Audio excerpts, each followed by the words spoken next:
Camina la adhesión de Finlandia y Suecia en la OTAN, y es que el día de ayer ya se firmaron los protocolos para que ambos países ingresen a la OTAN, y ya el día de hoy Canadá ha sido el primer miembro de la OTAN que lo aceptó, que aprobó, y bueno, todo indica que va a ser aprobado por todos los miembros, aunque vamos a esperar qué sucede con Turquía, que sería el único miembro que realmente ha señalado que podría evitar el ingreso de ambos países, porque tiene algunos conflictos regionales entre Suecia y Finlandia, de rebeldía y que son defensores de derechos humanos, etcétera, etcétera. Alguna cosa de ese tipo. Pero lo cierto es que hay que ver al final Turquía si cede a la presión estadounidense o prefiere quedarse mejor con Rusia, porque también Turquía tiene al mismo tiempo desplegado una operación militar en Siria, en donde podría acabar enfrentándose con los rusos. Así que es un volado, pero la verdad es que mientras camina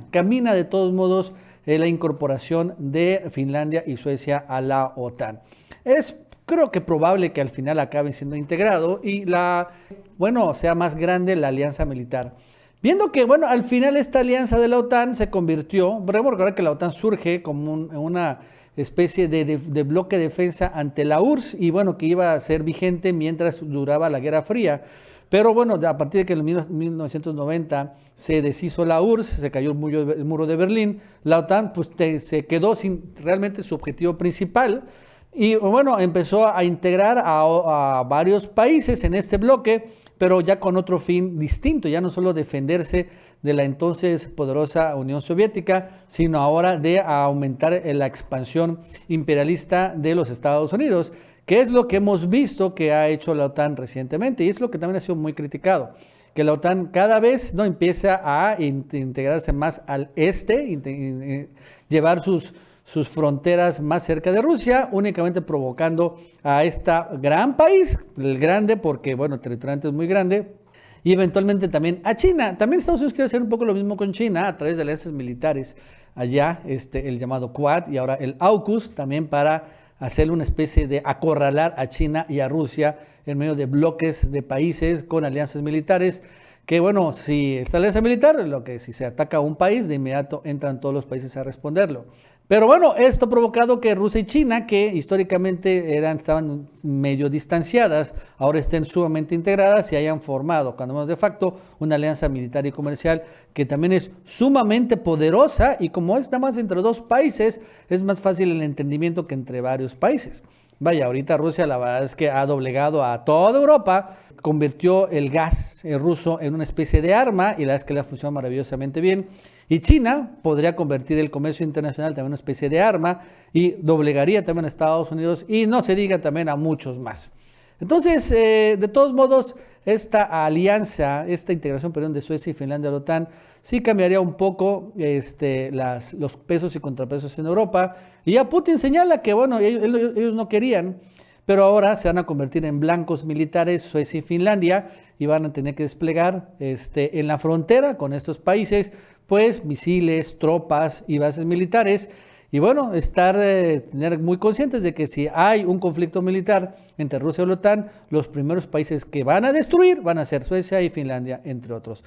Esto y más nos va a contar Jesús López Almejo. Jesús, ¿qué tal? ¿Cómo estás? Buenas tardes. Hola, ¿qué tal, Nacho? Te saludo con mucho gusto para analizar y desmenuzar la importancia de que los 30 países de la Organización del Tratado del Atlántico Norte pues ya finalmente firmaran la adhesión de Suecia y de Finlandia para que forme parte de esta alianza militar. Aunque todavía el proceso requiere la ratificación por parte de los Estados miembros, es decir, que los parlamentos en los 30 países que firmaron la invitación oficial para que estos dos países nórdicos se incorporaran a la alianza militar, pues la ratifiquen. Esto podría llevar algunos meses, pero pues prácticamente el único que objetaba con fuerza, siguiendo sus propios intereses, era Turquía por los intereses del grupo que gobierna con Recep Tayyip Erdogan. El último hito, decíamos, requiere entonces la ratificación de los protocolos en cada uno de los 30 países aliados, y aunque esto podría llevar meses, ya hemos visto que en el caso de la rusofobia por parte de la OTAN, pues ha acelerado varios procesos, y esta aceleración pues lleva a que veamos cómo prácticamente se brincan los tiempos de los protocolos y le dan mayor dinamismo. Cabe señalar también que pues el último de los países que se incorpora a esta alianza militar es Macedonia del Norte,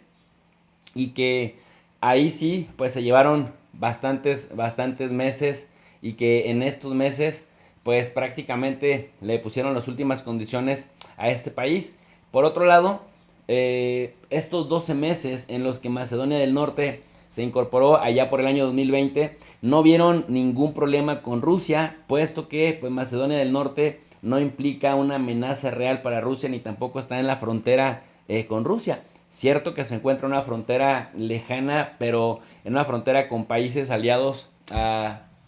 en este caso, Rusia, pero en donde Estados Unidos también tiene bastante influencia. En ese contexto, pues, cabe señalar que el levantamiento del veto por parte de Turquía, que se fraguó horas previas a la cumbre de España, en donde tanto Jens Stoltenberg como Joe Sleepy Biden sirvieron como los testigos o los avales fundamentales para que Ankara destrabara y que se pudiera hacer la invitación oficial, porque recuerden que para que la OTAN invite a otros países externos, tiene que contar con el aval de los 30 países, puesto que los 30 países se comprometen a mover recursos materiales como soldados, armamento y dinero para proteger a los miembros de la alianza en caso de que algún miembro de la alianza entre en guerra con un país externo. Por eso es importante que haya unanimidad y consenso para aceptar a nuevos países miembros, pero ya hemos analizado también aquí en el Chapucero USA, como en otros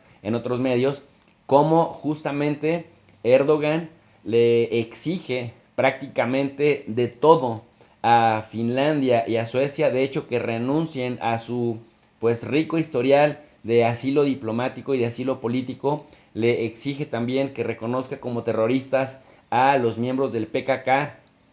que están considerados como terroristas por parte del gobierno de Ankara, y además que se comprometa a enviar en extradición a algunos de los miembros que se asilaron en estos dos países. Y finalmente es tanta la rusofobia por parte de los países nórdicos que en algunos casos aceptaron, y me parece que dañan su tradición de política exterior de por vida, por ceder a las presiones de la OTAN para complacer a Turquía en prácticamente todo lo que Turquía les exigió. Al final, señala un documento de puertas abiertas que acogen con satisfacción la conclusión del memorándum trilateral entre Turquía, Finlandia y Suecia a tal efecto, y que pues prácticamente hará que estén más seguros, que la OTAN sea más fuerte y que la zona euroatlántica sea más segura. Nuestra lectura geopolítica es que Turquía se salió con la suya. Ganó tiempo para que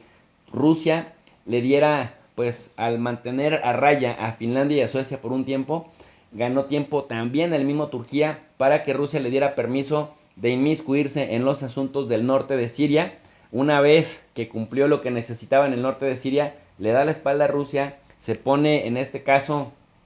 a presionar a Finlandia y a Suecia para que nombren terroristas a los del PKK, que son los adversarios históricos de Erdogan,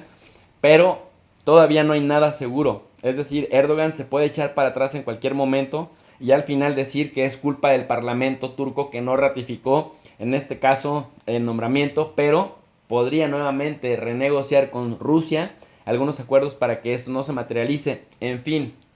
si ha habido alguien que sabe jugar ajedrez, si hay alguien que ha hecho carambola con este asunto, es Turquía, que incluso como una manera más de congraciarse ahora con la OTAN, porque se escuchaban rumores de que la OTAN quería expulsar a Turquía, pues resulta que a petición de la Fiscalía General de Ucrania, que identificó un buque como el Shibek Sholi, un buque que pues le caben 7,000 toneladas métricas de grano, pues prácticamente le solicita a las autoridades turcas que detengan a este carguero, en donde se supone que iban unas 4,500 toneladas de trigo, que en acusación del gobierno de Ucrania a las autoridades rusas, dicen que los rusos se habían robado de Ucrania 4,500 toneladas de trigo, y que había zarpado desde el puerto de Berdiansk, un puerto ucraniano que ya está ocupado por Rusia, y que llevaba trigo a los países aliados de Rusia, a quienes no le habían sancionado. Turquía no se ha metido al tema de las sanciones,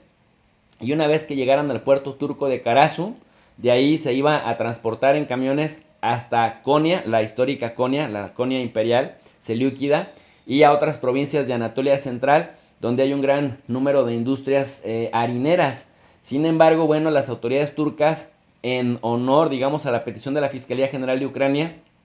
están revisando este barco, están tratando de determinar si realmente es trigo robado y, bueno, por otro lado, no han permitido que se distribuya, ni siquiera que el barco se acerque a las costas, está a 1 kilómetro de las aguas y en este caso, pues me parece que Turquía está dando ciertos guiños a la OTAN de que es un aliado confiable y de que va a ser un aval para ganar tiempo frente a Rusia,